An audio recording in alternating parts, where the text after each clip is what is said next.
कांतारा मेरे लिए एक बहुत ही रेयर सिनेमा एक्सपीरियंस था। जब से मैंने फिल्म देखी है तब से मैं इससे डिटैच ही नहीं हो पाया हूँ एंड आई थिंक बहुत लोगों का यही एक्सपीरियंस रहा होगा। Kantara is directed and written by Rishab Shetty and he is also the lead actor in the film. तीनों ही डिपार्टमेंट्स में he has done really well to give audience a unique cinematic experience. My name is Vishal. You might have heard me on the YouTube channel Social, and this is my collaboration with Film Companion, where I bring you cinematic video essays. इस video ऐसे में I'm gonna tell you my deep understanding of Kantara और ये film audience को क्या दिखाने की कोशिश करती है। This is going to be a video essay जिसमें spoilers भी होंगे, so watch it after you have seen the film.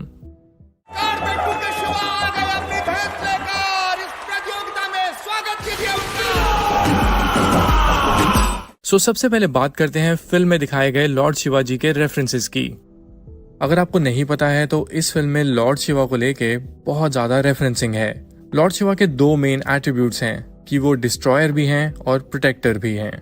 Kantara में भी हमारे लीडिंग कैरेक्टर का नाम शिवा है और उसकी कैरेक्टर आर्क भी एक डिस्ट्रॉयर और एक प्रोटेक्टर की तरह है। You can actually see in the first half he is the destroyer. वो जानवरों को मार रहा है, पेड़ काट रहा है, लोगों से लड़ता है, नशे करता है। इस तरह से उसकी डिस्ट्रक्टिव पर्सनैलिटी दिखाई गई है। वहीं दूसरी तरफ जब उसके कैरेक्टर का ट्रांसफॉर्मेशन होता है, हम सब देखते हैं कि कैसे वो फिर एक प्रोटेक्टर बन जाता है। दिस फैक्ट क्लियरली सजेस्ट कि ऋषभ शेट्टी के कैरेक्टर का नाम शिवा क्यों रखा गया है। अगर मैं आपको एक और लॉर्ड शिवा जी का रेफरेंस दूं तो फिल्म में दिखाया जाता है एक ट्री हाउस। उस ट्री हाउस का नाम भी कैलाश रखा है। इसी तरह लॉर्ड शिवा के घर को भी कैलाश पर्वत कहा जाता है। In my opinion this is a clear referencing to lord Shiva and there are so many details in the film जो ये चीज प्रूव करती हैं।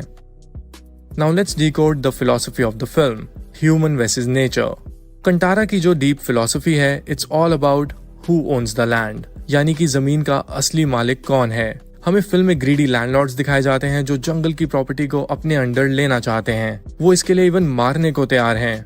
वहीं दूसरी तरफ गवर्नमेंट है जो इसको फॉरेस्ट रिजर्व बनाना चाहती है to protect the wildlife. और फिर आते हैं ट्राइबल्स, गांव के लोग। वो हमेशा से यहीं रहे हैं और वो इस जमीन से सबसे ज्यादा जुड़े हुए हैं।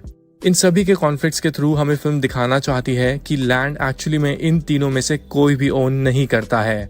नेचर को गॉड का दर्जा दिया जाता है और पूरी फिल्म में जब भी कोई भी इसे छीनने की कोशिश करता है, उधर ही परंजुली देव हमारे सामने आने लग जाते हैं। दिस एक्चुअली सजेस्ट कि नेचर को उनके अलावा कोई ओन नहीं कर सकता। आपको भी समझना होगा कि एक ह्यूमन की एग्जिस्टेंस नेचर की वजह से है, ना कि नेचर की हमारी वजह से। This is also a commentary on the modern times, क्योंकि आज भी हम यही कर रहे हैं। फिल्म ये बहुत सटली बताने की कोशिश करती है कि how human is leaching on the nature for their own profit. दान की हुई जगह को वापस लेने से दैव नाराज हो जाएंगे। Now let's talk about mythology and mass as a perfect mixture. Film में mythology का बहुत strong hold रहता है as a story is deeply rooted to demigods. Rishabh Shetty ने इसी कॉन्सेप्ट को एक मास फिल्म नैरेटिव के थ्रू अडेप्ट किया है। If you closely see, Kantara is a mass film in every way. It has the hero fighting with 10 people at a time. Film में comedy है, slow motion वाली entry है, emotions हैं और एक ऐसा क्लाइमैक्स है जो सब कुछ एलिवेट कर देता है। It actually made me think कि हम मास फिल्म्स को इस तरह से भी बना सकते हैं, where the core story is deeply rooted.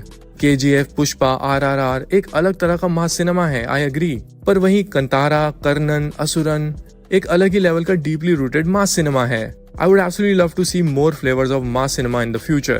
And I really hope कि हिंदी सिनेमा भी अपनी गेम अपलिफ्ट करे मास फिल्म्स को बनाने में।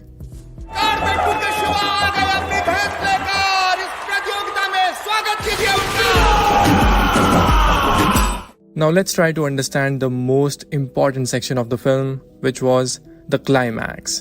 जिन्होंने भी फिल्म देख ली है, आप सब जानते होंगे कि इसका क्लाइमैक्स कितना अमेजिंग है। It literally gave me goosebumps. और जिस तरह से ऋषभ शेट्टी ने उन 15 मिनट्स में एक्टिंग की है, totally mind blowing. But in सभी के पीछे एक बहुत ही डीपली लेयर्ड मीनिंग है। आप सबको याद होगा कि फिल्म के स्टार्टिंग में बहुत साल पुराना एरा दिखाया जाता है, जहां हम देखते हैं कि कैसे एक राजा पंजुर्ली देव से एक समझौता करता है। वो वहां के ट्राइबल्स को अपनी जमीन डोनेट करता है और बदले में उसे देव पीस ऑफ माइंड देते हैं। उस राजा को इसके साथ वॉर्न भी किया जाता है कि अगर उसने कभी भी ये जगह लोगों से छीनने की कोशिश की तो देव तो शायद उसे माफ कर दें, पर उनका प्रोटेक्टर गुलिगा उन्हें कभी नहीं छोड़ेगा। मतलब जब भी इस जगह को कोई भी छीनने आएगा तो उसके साथ गुलिगा बदला लेगा। यही दिखाया गया है फिल्म के क्लाइमैक्स में भी, जब लैंडलॉर्ड का कैरेक्टर गांव वालों और शिवा को मारने आया होता है। शिवा पूरी तरह से हार चुका होता है, गिर चुका होता है और ऑलमोस्ट मर चुका होता है। और उसी वक्त शिवा के अंदर गुलिगा आ जाता है और उसके बाद वो सबसे बदला लेता है। आखिर में वो जमीन गांव वालों के पास ही रहती है, पर शिवा को अपने आप को सैक्रिफाइस करना पड़ता है। इसी सैक्रिफाइस को करते हुए वो फॉरेस्ट ऑफिसर मुरली को इशारों में कहते हैं कि अब इस फॉरेस्ट और इसके लोगों को प्रोटेक्ट करने की जिम्मेदारी उनकी है। दिस एक्चुअली एक्सप्लेन्स कि एक तरह से दोबारा गॉड और किंग के बीच एक ट्रीटी हुई है और अब फॉरेस्ट ऑफिसर मुरली ही इन सब के प्रोटेक्टर हैं। In my opinion this ending ticks every box of perfection, क्योंकि मुरली हमेशा से ही गांव वालों और फॉरेस्ट को बचाना चाहता था। उसकी इंटेंशंस कभी भी खराब नहीं थी। वहीं दूसरी तरफ शिवा अपने फादर को मिल पाता है और दोनों उसी सर्कल से गायब हो जाते हैं। This is something which is beyond our imagination. Film में हमें इस चीज को समझाया भी नहीं गया है। कुछ चीजों को समझाना मेरे ओपिनियन में जरूरी भी नहीं है। It is all beyond human understanding. इसीलिए इस तरह की कहानियों को लेजेंड बुलाया जाता है। That is why the film is called Kantara the legend. Alright, that's all for this video. Let me know आपको ये वीडियो कैसी लगी। कमेंट्स में जरूर बताना कि कांतारा को लेके आपकी अपनी थ्योरीज क्या हैं। एक वीडियो ऐसे बनाया था, so do check that out as well. Alright, see you in the next video.